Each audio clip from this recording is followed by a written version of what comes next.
మామూలుగా ఎప్పుడైనా జలుబు చేసే ముందు లేదా వాటర్ చేంజ్ అయిన వెంటనే మనకి గొంతు చేంజ్ అవుతూ ఉంటుంది. ఒక 1-2 డేస్ తర్వాత అది ఇంకా థ్రోట్ ఇన్ఫెక్షన్ రావడమో లేకపోతే ఎక్కువ అవ్వడమో అసలు తగ్గదు. సో స్టార్టింగ్లో ఉన్నప్పుడే కొంచెం గొంతులో మనకి ఏదైనా చేంజ్ అవుతున్నప్పుడే ఫస్ట్ ఏం చేయండి అంటే 2 తమలపాకుల్ని 2 గ్లాసుల వాటర్లో బాగా మరిగించి 1 గ్లాస్ వాటర్ అయ్యేంత వరకు మరిగించాక ఫస్ట్ ఆ వాటర్ తాగండి. వెంటనే మీకు రిలీఫ్ వస్తుంది. ముందుగానే మెడిసిన్స్కి వెళ్ళకుండా ఈ ఫస్ట్ చిన్న చిట్కా పాటిస్తే కనుక చాలా వాటికి గొంతుకు సంబంధించింది ఏదైనా సరే వెళ్ళిపోతుంది. కొంచెం గోరువెచ్చగా అంటే మనం తాగగలిగేంత వేడితో తాగితే కనుక సెట్ అయిపోతుంది. అది సీజన్తో సంబంధమే లేదండి. సో మరి ఈరోజు ఎప్పట్లాగానే మీకోసం 2 వంటకాలతో రెడీగా ఉంది. మరి షోలోకి వెళ్దామా? హలో అండ్ వెల్కమ్ టు మీకోసం. నేను మీ స్వప్న.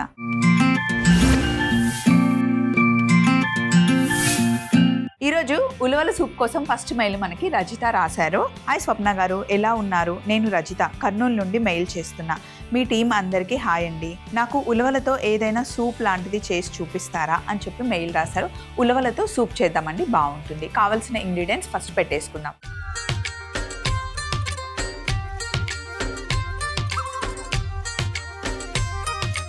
ఉలవల సూప్ చేయడానికి కావాల్సిన పదార్థాలన్నీ రెడీగా ఉన్నాయండి. ముందుగా ఉలవలని చక్కగా నానబెట్టేసి బాగా బాయిల్ చేయాలన్నమాట.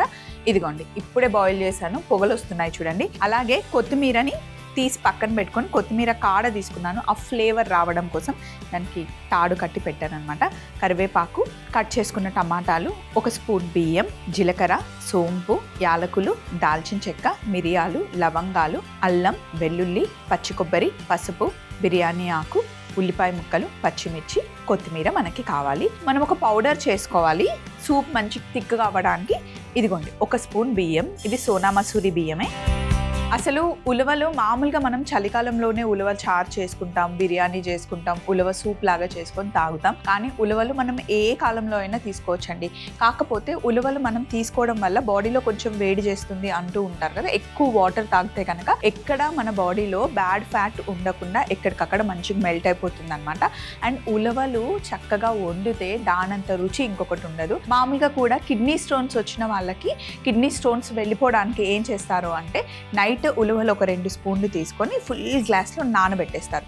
నెక్స్ట్ డే మార్నింగ్ ఉలవలు రాకుండా జస్ట్ ఆ వాటర్ని తాగితే కనుక అలా మీరు ఒక 15-20 డేస్ తాగితే కిడ్నీ స్టోన్స్ కూడా వెళ్ళిపోతాయని చెప్పి డాక్టర్స్ చెప్తూ ఉంటారు. ఒకసారి మీరు గూగుల్లో కూడా సెర్చ్ చేయండి, చాలా బాగా పనిచేస్తుంది. అదే వాటరు వెయిట్ లాస్కి కూడా మీరు రోజు తాగొచ్చు. అవి నల్ల ఉలవలు అయితే కనుక ఇంకా ఫాస్ట్గా పనిచేస్తాయి. ఉలవ చారు చేసుకోవడానికేమో బ్రౌన్ ఉలవలు మనకి 2 రకాలుగా దొరుకుతాయి అనమాట. ఒకటి చాలా డార్క్గా ఉంటాయి, ఒకటేమో లైట్ బ్రౌన్లో ఉంటాయి. ఇప్పుడు మనం తీసుకుని లైట్ బ్రౌన్లో ఉన్న ఉలవలే అనమాట. ఉలవ చారు అసలు కరెక్ట్గా చేస్తే గనక వేడి వేడి అన్నంలో ఉలవ చారు కొంచెం పెరుగు యాడ్ చేసుకుని తింటే కూడా అనమాట చాలా చాలా బాగుంటుంది. అలాగే సింపుల్గా బగారన్నం చేసినా ప్లెయిన్ పులావ్ చేసినా సరే అందులో ఉలవ చారు చాలా బాగుంటుంది. సో ఇప్పుడు పొయ్యి మీద బియ్యం వేసాం కదా, కొంచెం బియ్యంని జస్ట్ డ్రై రోస్ట్ చేసుకోవాలి. అందులోనే కాస్త జీలకర్ర, సోంపు ఫ్లేవర్ ఉలవ చారుకి చాలా మంచి రుచినిస్తుంది. కొంచెమే సోంపు, మళ్ళీ ఏది కూడా ఇందులో ఎక్కువగా ఫ్లేవర్స్ యాడ్ చేయకూడదు. ఉలవ చారు చేసినా అలాగే మష్రూమ్స్ వండినా అందులోనే ఒక మంచి ఫ్లేవర్ ఉంటుంది.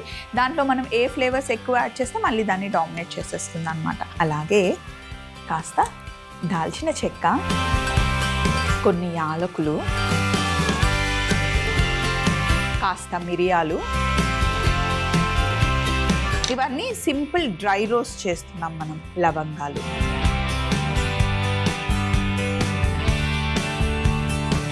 సింపుల్గా డ్రై రోస్ట్ చేసుకోవాలి. బియ్యం కొంచెం కలర్ చేంజ్ అయితే సరిపోతుంది.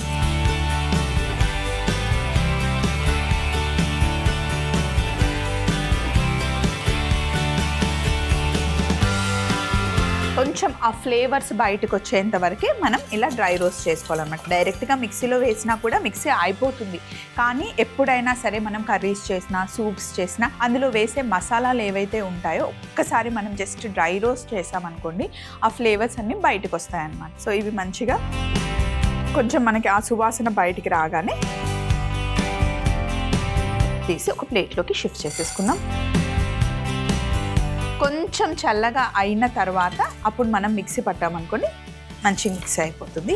బియ్యం ఎందుకు వేసాము అంటే ఉలవచారులో ఉలువలు తీసేసి మనం జస్ట్ ఆ వాటరే వేస్తాం. దాన్ని థిక్ చేయడం కోసం మనం బియ్యంని వేస్తున్నాం అనమాట. బియ్యంతో మంచి టేస్ట్ కూడా వస్తుంది, థిక్నెస్ కూడా వస్తుంది. సో ఇప్పుడు ఇదే గిన్నెలో ఇవి చల్లగా అయ్యే లోపల మనం ఉల్లిపాయలు అవి వేయించుకుందాం. ఇందులో నేను 2 టేబుల్ స్పూన్ల నెయ్యి వేస్తున్నాను. ఆయిల్ కూడా వేసుకోవచ్చు, కానీ నెయ్యి వేస్తే బాగుంటుందండి. ఇందులో ఇప్పుడు బిర్యానీ ఆకు, అలాగే సన్నగా తరిగి పెట్టుకున్న ఉల్లిపాయ ముక్కలు వేసేసుకోవాలి.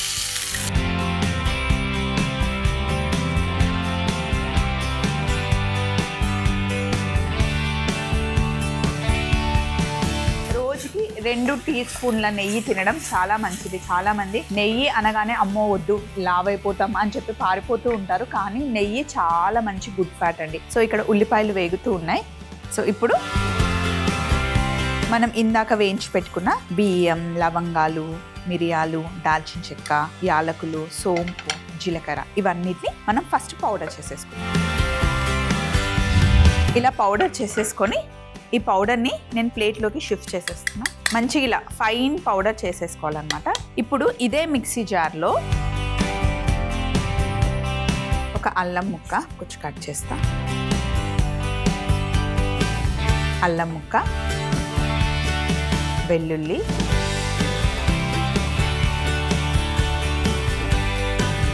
అల్లం, వెల్లుల్లి, పచ్చిమిర్చి పేస్ట్ చేసుకోవాలి.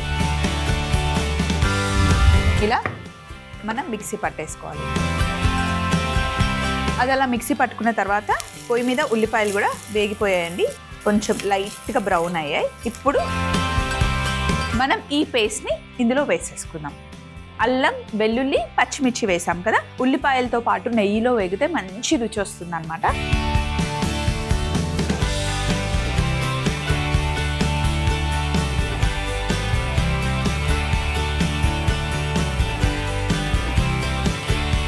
ఇలా ఉల్లిపాయలతో పాటు వేసిన తర్వాత ఇది కాస్త ఆ పచ్చి వాసన పోయేంత వరకు ఫస్ట్ వేగనిద్దాం. ఈలోపు ఈ మిక్సీ జార్లో కొంచెమే వాటర్ వేస్తున్నాను, అంటే వేస్ట్ అవ్వకుండా.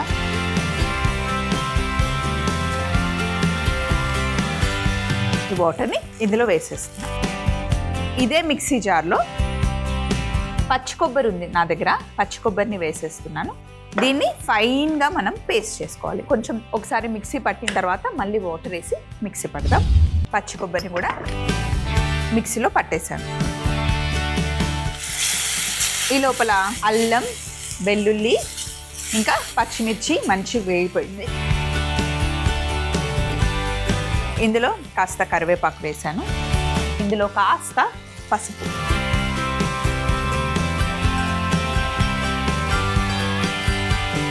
ఇప్పుడు ఒక పెద్ద టమాటాని చిన్న చిన్నగా కట్ చేసుకున్నాను.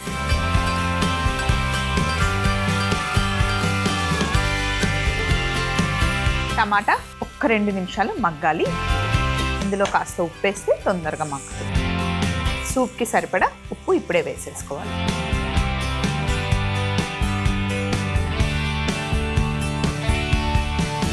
టమాటాలు మగ్గిన తర్వాత ఇప్పుడు ముందుగానే బాయిల్ చేసి పెట్టుకున్న ఉలువ నీళ్ళు, ఉలువలు తీసేసి ఓన్లీ నీళ్ళే కావాలి, స్ట్రైనర్లో వేసేసుకుంటే మంచిగా స్ట్రైన్ అయిపోతుంది. ఇంకా కొంచెం వాటర్ పడతాయి.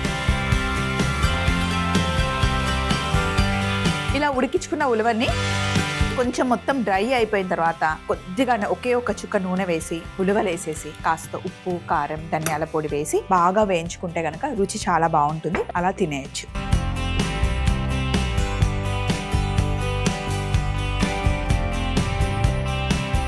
ఉలువ నీళ్లు వేసేసాం కదా, ఇప్పుడు ఇందులో మనం మిక్సీ పట్టుకున్న ఈ పొడి కూడా వేసేసి ఇప్పుడు ఒక 10 నిమిషాలు బాగా ఉడకనివ్వాలి. ఇలా సూప్ బాగా ఉడకాలి, ఇలా మరుగుతుంటేనే గుమ్మ గుమ్మ లాడిపోతుంది. ఇప్పుడు ఇందులో నేను ముందు చెప్పాను కదా, కొత్తిమీర కట్టని ఇలా కట్టి పెట్టుకున్నాను, ఆకులన్నీ తీసేసి అని. ఇందులో వేసేస్తే ఆ ఫ్లేవర్ అంతా సూప్కి పట్టుకుంటుంది. తర్వాత మనం ఆ కట్టను తీసేసి పక్కన పెట్టేయచ్చు అనమాట. కాస్త కొత్తిమీర కూడా మనకి కావాలి, దీన్ని కట్ చేసుకుందాం.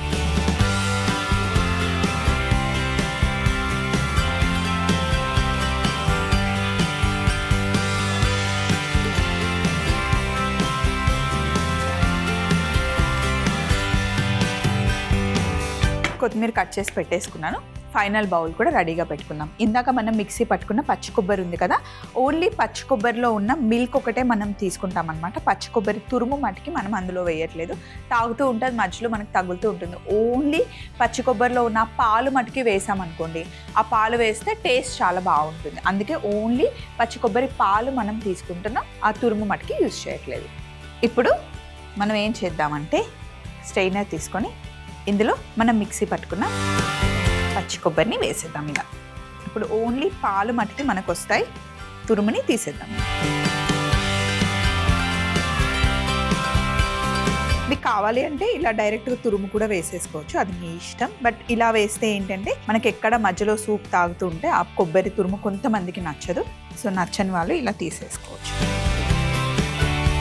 ఇప్పుడు ఒకసారి మిక్స్ చేసేసి కొబ్బరి పాలు వేసిన తర్వాత ఇంకెక్కువ మరగాల్సిన అవసరం లేదు, స్టవ్ ఆఫ్ చేసేసుకోవడమే.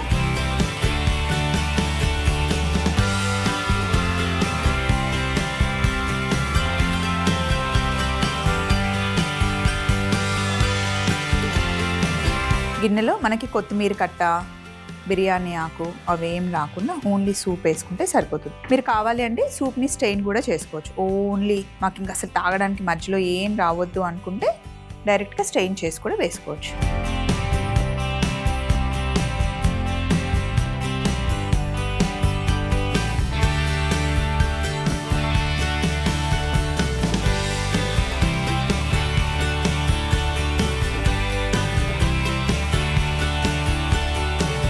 పైనుండి కాస్త కొత్తిమీరతో గార్నిష్ అంతే.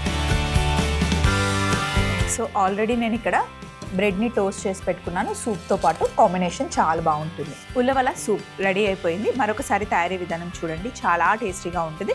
నెక్స్ట్ రెసిపీకి కావాల్సిన మెయిల్తో నేను రెడీగా ఉంటాను. ఉలవల సూప్ తయారీ విధానం: ముందుగా ప్యాన్లో బియ్యం, జీలకర్ర, దాల్చిన చెక్క, యాలకులు, మిరియాలు, లవంగాలు ఒకదాని తర్వాత ఒకటి వేసుకొని డ్రై రోస్ట్ చేసుకొని మిక్సీ పట్టి పొడి చేసి పక్కన పెట్టుకోవాలి. అదే వేడి ప్యాన్లో నెయ్యి, బిర్యానీ ఆకు, సన్నగా తరిగిన ఉల్లిపాయ ముక్కలు వేసి కాస్త వేగనిస్తూ ఉండాలి. ఇందాకే మిక్సీ పట్టుకున్న మిక్సీ జార్ అల్లం ముక్క, వెల్లుల్లి, పచ్చిమిర్చి, కొంచెం నీళ్లు కూడా పోసి పేస్ట్ చేసుకొని వేగుతున్న ఉల్లిపాయ మిశ్రమంలో వేసి కొద్దిగా నీళ్లు పోసి వేగనిస్తూ ఉండాలి. అదే మిక్సీ జార్ లో పచ్చి కొబ్బరి వేసి కొద్దిగా నీళ్లు పోసి పేస్ట్ చేసి పక్కన పెట్టుకోవాలి. వేగుతున్న మిశ్రమంలో కరివేపాకు, పసుపు, టమాటా ముక్కలు, ఉప్పు వేసి ముందుగానే బాయిల్ చేసి పెట్టుకున్న ఉలవచారులో ఉలవలు తీసేసి ఆ నీళ్లని వేసి కొద్దిగా నీళ్లు కూడా పోసుకోవాలి. మిక్సీ పట్టి పెట్టుకున్న పొడి కూడా అందులో వేసి కాస్త ఉడికిన తర్వాత కొత్తిమీర కాడల్ని కూడా వేసి ఒక 5 నిమిషాలు ఉడకనివ్వాలి. తరువాత మిక్సీ పట్టి పెట్టుకున్న పచ్చి కొబ్బరి పాలను వేసి ఒక్క ఉడుకు రాగానే స్టవ్ ఆఫ్ చేసుకొని బౌల్లోకి షిఫ్ట్ చేసుకొని పైనుండి కొత్తిమీరతో గార్నిష్ చేసుకుంటే ఎంతో రుచికరమైన హెల్దీ అయిన ఉలవల సూప్ రెడీ అవుతుంది. స్టీమ్డ్ ప్రాన్స్ స్ప్రింగ్ రోల్ మనం తయారు చేస్తున్నాం. దానికోసం మనకి మెయిల్ రాశారు. హాయ్ స్వప్న గారు, నా పేరు సునీత అండి, నేను పాలకొల్లు నుండి మెయిల్ రాస్తున్నాను. మంచిగా నాన్ వెజ్ స్ప్రింగ్ రోల్ ఏదైనా చేసి చూపించండి అని చెప్పి రాశారనమాట. మామూలుగా అయితే మనం చికెన్ స్ప్రింగ్ రోల్స్ ఆల్రెడీ చేసుకున్నాం, ప్రాన్స్ తో స్ప్రింగ్ రోల్స్ చేయలేదు కాబట్టి ఈరోజు స్టీమ్డ్ ప్రాన్స్ స్ప్రింగ్ రోల్ తయారు చేసుకుందాం. కావలసిన పదార్థాలు పెట్టేసుకుందాం.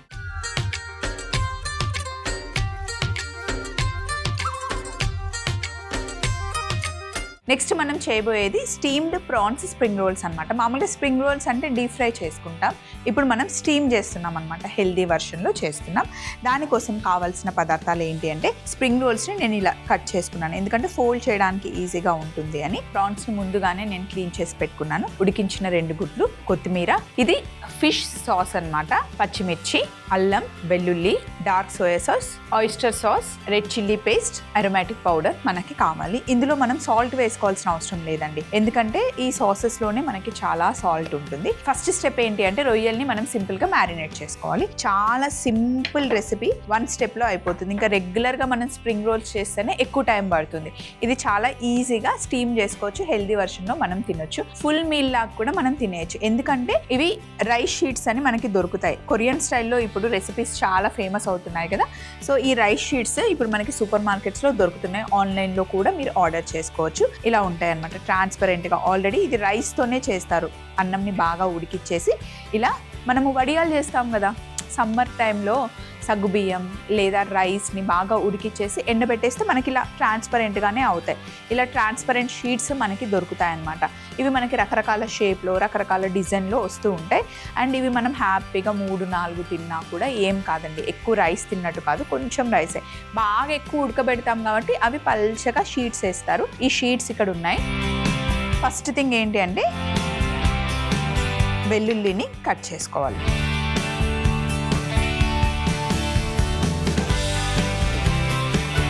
ఫస్ట్ ఎప్పుడు వెల్లుల్లి కట్ చేయాలి అన్నా ఇలా క్రష్ చేస్తే చాపింగ్ ఈజీగా వచ్చేస్తుంది అనమాట. లేదా మనకి వెల్లుల్లి చాప్ చేసేది డైరెక్ట్గా కూడా బయట దొరుకుతుంది.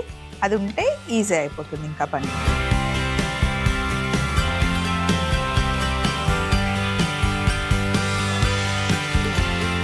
ఇలా ఫస్ట్ వెల్లుల్లిని క్రష్ చేసుకొని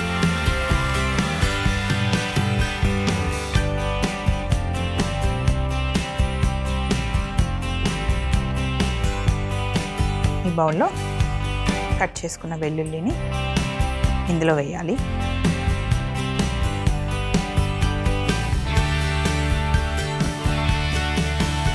ఫిష్ సాస్ వేస్తున్నాం ఇందులో. సన్నగా తరిగి పెట్టుకున్న అల్లం, అన్నీ పచ్చిగానే వేస్తున్నాం, ఏమీ మనం కుక్ చేయాల్సిన అవసరం లేదు. ఆయిస్టర్ సాస్ వేస్తున్నాం.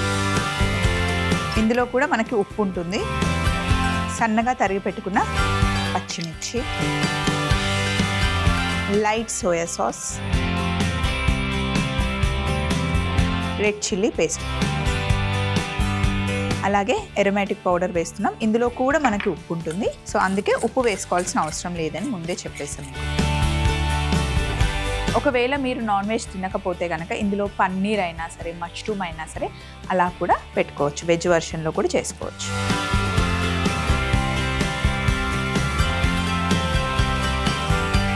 ఇలా మనం మ్యారినేట్ చేసిన తర్వాత ఒక అరగంట పక్కన పెట్టేస్తే బాగుంటుంది అన్నమాట.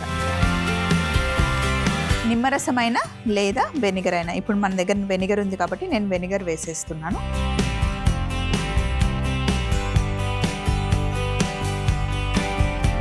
ఇలా వేసిన తర్వాత ఇప్పుడు ఫస్ట్ ఎగ్స్ని కూడా కట్ చేసేసుకుందాం. బాయిల్డ్ ఎగ్స్ ఉన్నాయి నా దగ్గర.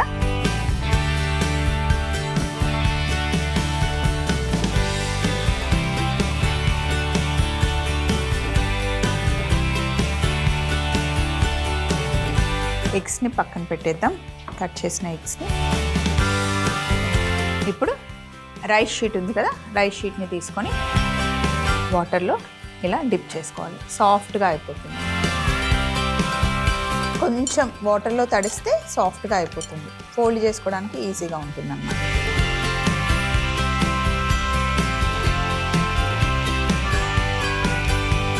ఫస్ట్ మనకి బేస్ లాగా ఎగ్ పెట్టేద్దాం.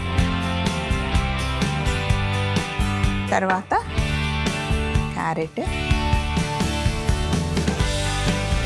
స్ప్రింగ్ ఆనియన్,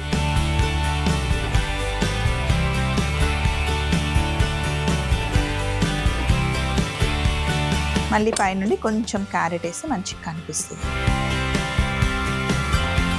కాస్త కొత్తిమీర. చూడండి సాఫ్ట్గా అయిపోయాయి. ఎలా ఫోల్డ్ చేస్తే అలా వచ్చేస్తాయి ఇప్పుడు మనకి.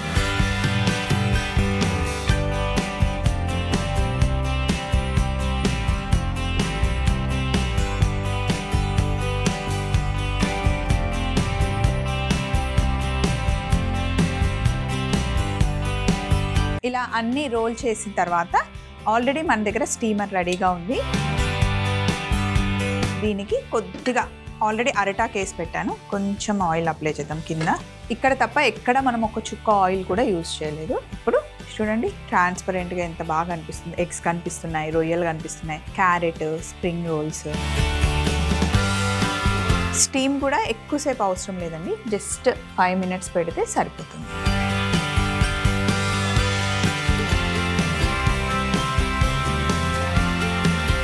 సో మరి జస్ట్ ఒక 5 minutesలో స్టీమ్ అయిపోతాయి. ఈ లోపల ఇక్కడ ఉన్నవన్నీ తీసేసి ఫైనల్ ప్లేట్ పెట్టేసుకుందాం. 5 minutes తర్వాత చక్కగా స్టీమ్ అయిపోయింది. అయితే మీకు 5 minutesలో అవుతుందా లేదా అని డౌట్ ఉంటే ప్రాన్స్ కుక్ అయ్యే వరకు పెట్టుకోండి. 5 to 6 minutesలో పక్కా అయిపోతుంది. ప్రాన్స్ చాలా ఫాస్ట్గా కుక్ అయిపోతుంది. ఓవర్ కుక్ అయినా కూడా బాగుండదు. సో ఇప్పుడు స్టవ్ ఆఫ్ చేసేసి మంచి స్టీమ్ అయిపోయాయి. పెట్టేసుకొని పైనుండి కొంచెం షైన్ రావడం కోసమే ఆయిల్ని జస్ట్ ఇట్లా అప్లై చేస్తున్నాను. మీరు కావాలి అంటే బటర్ అయినా అప్లై చేసుకోవచ్చు, గీ అయినా అప్లై చేసుకోవచ్చు డైట్లో ఉంటే.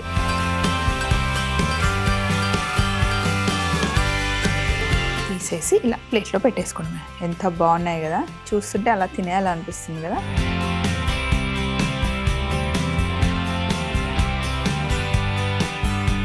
సో ఇందులో మీరు చికెన్, ఓన్లీ ఎగ్స్, ప్రాన్స్, అలాగే వెజిటేబుల్స్ అన్నీ వేసి మిక్స్డ్ వెజిటేబుల్స్ కానీ టోఫు, పన్నీర్ ఏవైనా సరే ఫిల్లింగ్ చేసుకోవచ్చు అనమాట. మీరు వెజ్ అయితే వెజ్, లేదా నాన్ వెజ్ అయితే నాన్ వెజ్. ప్రాసెస్ అయితే కంప్లీట్ సేమ్.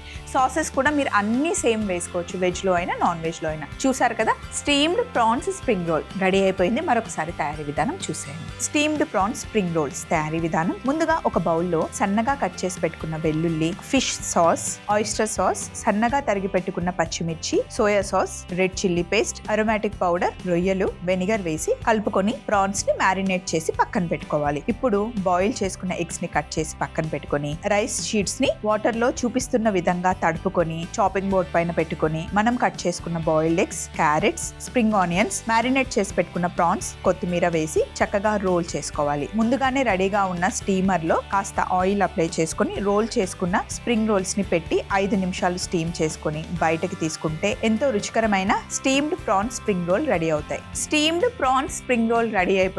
చక్కగా స్టీమ్ చేసుకున్నాం, అస్సలు ఆయిల్ కూడా వాడలేదు, మంచి హెల్దీ వర్షన్ లో చేసుకున్నాం. అలాగే ఇక్కడ కూడా మనం ఆయిల్ వేయకుండా కొంచెమే నెయ్యి వేసి ఉలవలతో సూప్ చేసాం. ఈ రోజు మనం తయారు చేసిన 2 recipes healthy recipes and tasty recipes. ఇలాంటి రెసిపీస్ కూడా మీకు కావాలి అనుకుంటే, ఇంకా ఏదైనా బ్రేక్ఫాస్ట్ లో, లంచ్ లో, లేకపోతే డిన్నర్ లో ఏవైనా రెసిపీస్ కావాలి అంటే మీరు మమ్మల్ని అడగొచ్చు.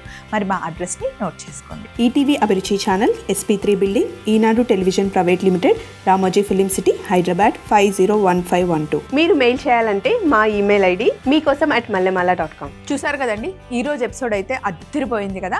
స్ప్రింగ్ రోల్స్ చేసాం, అలాగే సూప్ కూడా తయారు చేసాం. మీకు కూడా ఇలాంటి రెసిపీస్ కావాలి అంటే అడ్రస్ కరెక్ట్గా నోట్ చేసుకున్నారు కదా. మళ్ళీ సరికొత్త ఎపిసోడ్లో సరికొత్త రెసిపీస్తో మీకోసంలో కలుసుకుందాం. Take care, bye.